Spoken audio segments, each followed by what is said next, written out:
So we're going to change gears a little bit here. Paul opened up something, and we've talked about it a little bit in times past, but I'd like to just revisit it because I think it's very timely for our day, our lives. And that is that I think that we are on the cusp, on the threshold, literally crossing over into a brand new room filled with incorruptibility. Incorruptibility. Paul calls it this way. He says it this way: we don't desire to die. What he's saying is, it's in that passage, it said, this passage is not about us wanting to die so we can get something better. Okay? Let's establish that. He says, no. It's that we're not clothed with corruptible, which he calls naked, but rather put on incorruptibility, which calls, depending on which version you read, our new clothing. Now, I just believe that that is available in this life. I believe that is available while our ticker is still running strong. I think Jesus manifested that. I think we have others manifesting that, of putting on an incorruptibility in this life. Now, it may manifest different ways. It may manifest in transfiguration. It may manifest in capacity to go in and out of this realm. It may manifest in the ability to, if somebody takes your life from you, you have the power to raise it up again. It's what Jesus said of himself. It's what Paul actually practiced when he got stoned, dragged out of the city for dead. He says, and he stood up and walked back into the city. So it may manifest different ways. But here's a question I'd like for us to ponder. And Paul, in a moment, you can open up this a little bit more. The question is, how do you get from here to here? How do you get from corruptibility to incorruptibility? I am pretty sure it's not by grunting, sweating, or trying to be holy. I'm pretty confident of that. But what are the keys? What are the steps? And then when we get there, Paul, I think you'll want to open this up a little bit. What are the principles, values, or dynamics that rule over the incorruptible realm? In our realm, it's the laws of physics. It's some of the moral laws. Those things become our force that we have to reckon with. Gravity, and various other laws of physics. And then we have societal laws of respectability and moral issues. Those govern us. But what is it that governs over the realms of the heavenlies? And if we could find that, now I don't know this, I'm just speaking as a fellow explorer. But if we could come into awareness of what some of those laws are, I think we could begin to orient ourselves to that direction.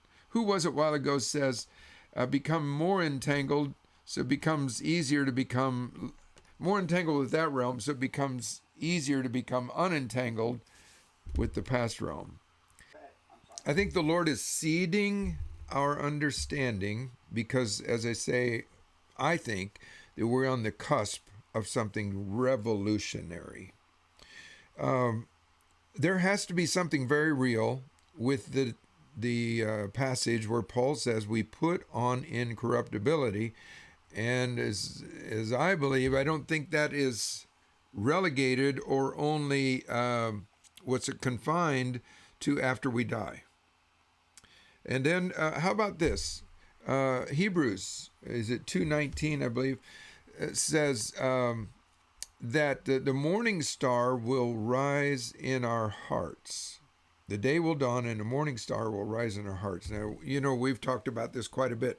But my point is, I do believe that the Lord is saying, not only is there an epic shift that has to do with his sovereign and divine timing. So I think that is certainly part of it. But then the other part of it, our part of it, is beginning to orient ourselves in that direction. There's I think, a participation, a partnership between heaven and earth, between God and man. And he's saying, well, this is my timing. Do you want to orient yourself that way? Now, it's not done by sweat, of course. It's probably more accurately described as just believing and letting our mind be retrained from what we used to believe to a fresh and new rhema. So here's a few words, a few ideas.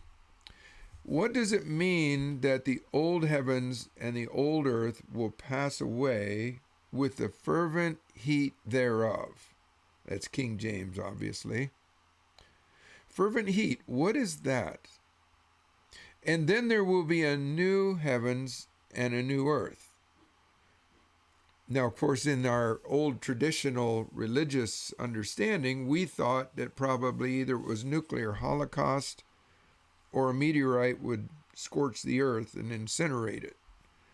Because, well, that's all humans can think about. That's just a human thought. That we give it the best definition we know within the human paradigm. What does it mean to have a new heaven and new earth? First of all, what's it mean to have the old heavens and old earth burn up? Well, what is happening to you and me right now?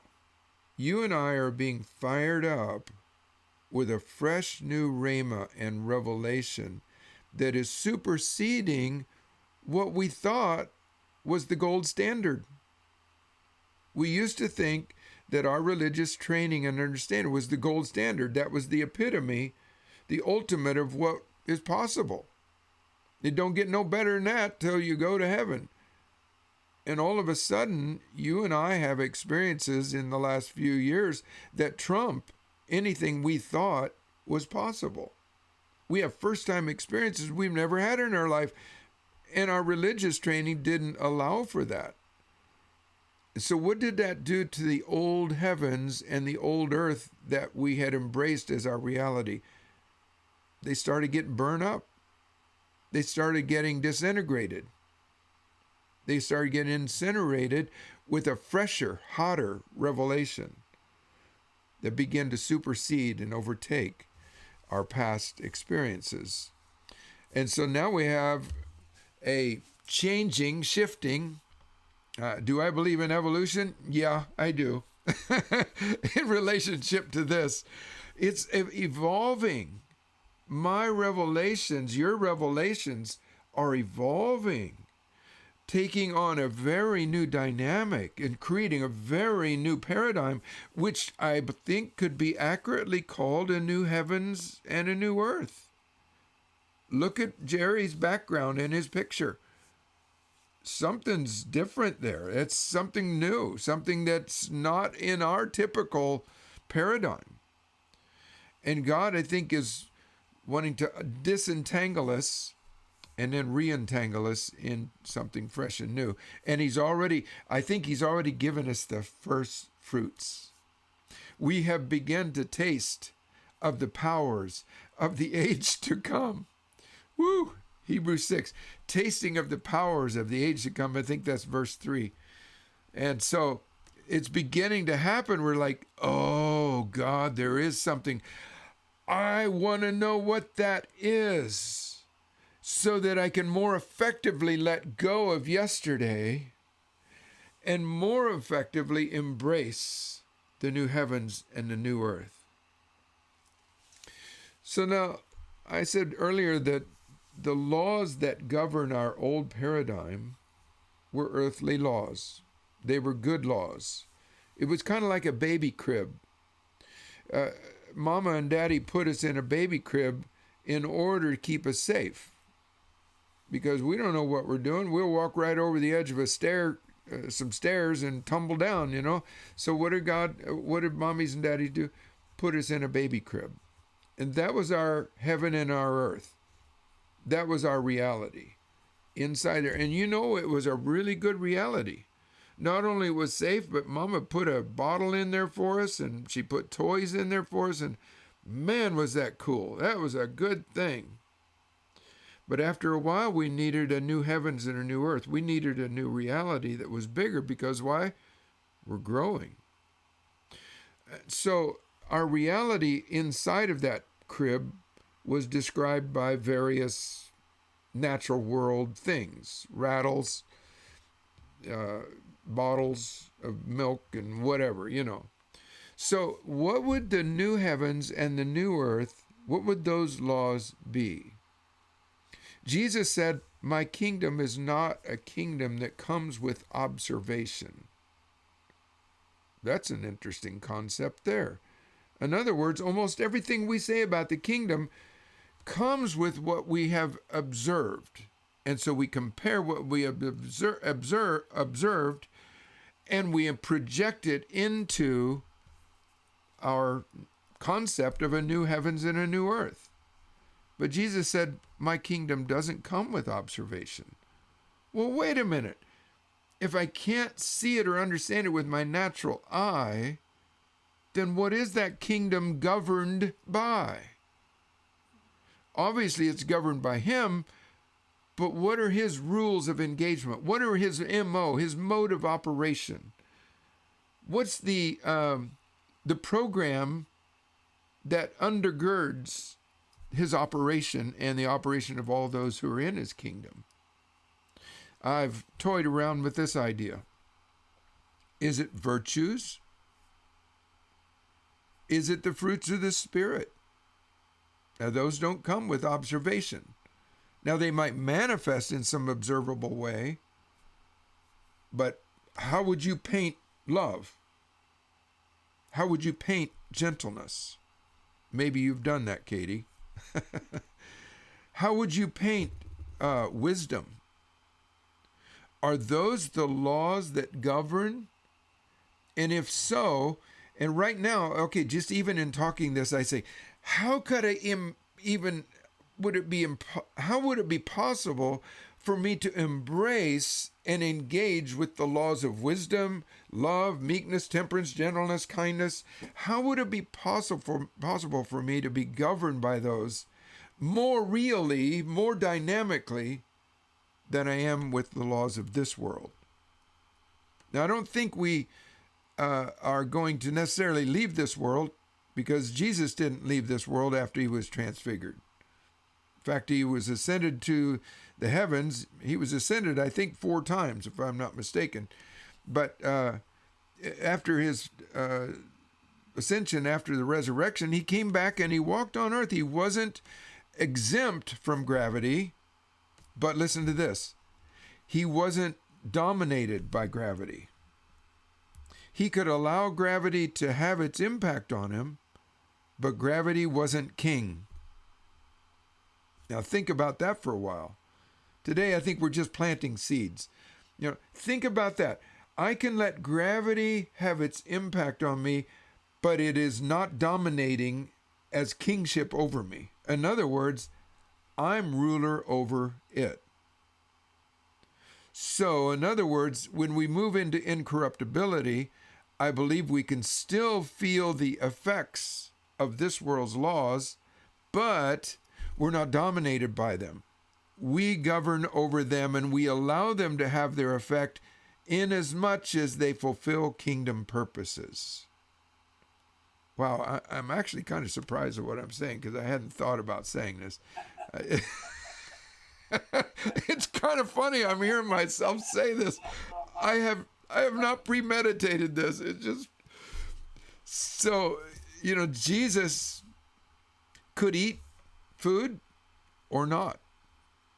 He could be ethereal or not. He could walk on the earth or not. So which one was in rulership over him? The laws of physics or Jesus? Jesus was ruler over the laws of physics. And so what rules then govern him? If the laws of physics and this world's rules were not his governor, what were the rules, the dynamics that ruled him as he moved into the incorruptible realm? That's a question that I've been pondering for quite a while. So I appreciate all you fellow miners to mine out the gold. It's just so good. I feel like the Lord, right now, he's not requiring us to land the plane. Right. We don't know how to fly this plane. This is a jet fighter with advanced controls and systems, He's not requiring us to land it. He says, I just want you kind of just sit behind the cockpit panel. Or just kind of take it in, You don't know sick'em yet what you're looking at. Just get familiar. So most of you know I'm a pilot. I haven't done it for many years, but about 15 years ago, I went up with a guy, and I hadn't flown for probably 10 or 15 before that. And we got up for a little while, and he says, you want to fly it? I says, no, not right now. I said, if you don't mind, we're going to fly an hour, then we're going to stop at a little airport and get a lunch and then fly back, just for kicks and grins, right? And I was just going along with him. And I said, no, I don't want to fly. I want to get my scan. There's a scan. Pilots know all about the scan. You go through each instrument and you begin just to take note. And you do that just every second or two. It's no big deal. It's not a workload thing. It just becomes second nature, right? I said, I need to get my scan back. And so just all the way down there, I did that. And then we had lunch, and on the way back, he says, you want to fly? I said, yep. Man, I kept it straight and true. VOR was right on. They kept that needle centered. He says, put me in at pattern altitude at the Lee Summit Airport. Sure enough, come down there. I'm right there at pattern altitude. I thought, Lord, I love this. That even though I was rusty and hadn't been familiar, I just had to get my scan together. Well, I feel like that right now. The Lord is seeding our minds. He says, get your scan going. Get familiar with various ingredients. Pretty soon, they'll begin to come together, and you'll be able to fly this plane and land it. Okay, a couple things. Pamela, you mentioned we have some modern-day examples. Most of us know Kirby Delanerol, which says that he's lived for months, if I'm not mistaken, without any food. And ran marathons in the middle of that. It's like, I'm just going to take it at face value. I don't know that I shouldn't believe him. I know there are people around him that vouch for it. So it's just like, Lord, evidently there is a reality that, as we said earlier, transcends this earthly set of laws. Yes. And Jesus, of course, manifested that. He could eat or not eat. Okay. Then we have, I believe it's St. Catherine of Siena, might be St. Catherine of the Cross. I forget which one. But anyway, she lived for 30 years on only a little bit of communion, bread and wine each day. That's all it took for her to live 30 years. Now, that's a matter of record. Talk about the Catholic mystics, Then we have modern day with Dr. O.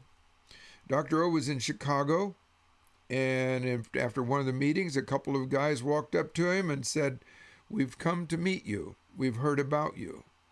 And okay, who are you? And after a little bit of talk, I'm going to get the details, Joe. I'm going to get the details from Ron when he comes. But after just a little bit of talk, they said, well, we're 200 years old. We're some of the ever living ones, and we're in the kingdom, and we've come here to meet you. We come here to see who you are. So, I'm just taking that at face value. I'm gonna quiz Ron when he gets here. Hopefully, find out more about that story. But becoming disentangled from this natural realm. So how do we do that? Okay, so we have trials and tribulations. Every one of us have it. Are we able to, in a scriptural way, it admonishes us, count it all joy when you come into many trials and tribulations. In everything give thanks. Now, evidently there is a law that we're being invited into that will govern more powerfully than the laws of this world. Joe, you mentioned that earlier, and you said, could I share a testimony? You're feeling whatever, and you felt the Lord said, just sing a song of thanks or praise. And in the moment that you entered into higher laws, it transported you into a life flow. Whew, I'm going to talk myself right into an encounter. You got transported into a life flow that revolutionized you and mounted you up higher than any of your troubles. I don't know how to describe this. I don't know how to engage this or embrace this, but I do believe this is a powerful dynamic that we're being invited into, not succumbing to or just giving way to the laws of this world. Like, oh, life's hard. Okay. Yes, life is hard, but Scripture calls them light afflictions. Paul says none of us have resisted the blood yet. Well, maybe some of us in this room have, in this Zoom have, but I don't know of anybody that has. I definitely haven't.